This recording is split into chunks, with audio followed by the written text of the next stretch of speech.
রাহুল, তোমরা দুজন কি করছিলে ওয়াশরুমে?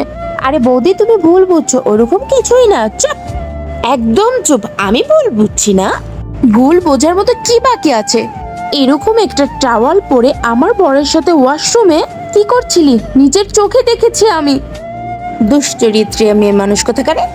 তোর বর বর্ডারে থাকে বলে আমার বরের সাথে ফষ্টি নষ্টি করবি? আরে বৌদি, তুমি কখন আসলে? দেখো না।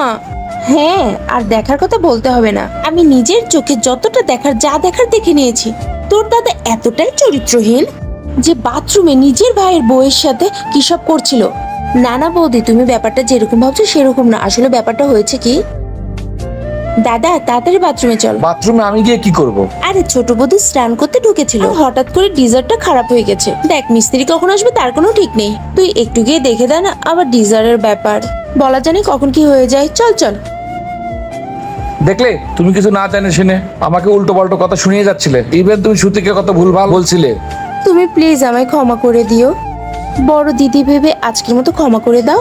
আজকের পর আমি আর কোনোদিন তোমাদের সন্দেহ করব না। ভিডিওটি ভালো লাগলে লাইক এবং সাবস্ক্রাইব করে যাবেন।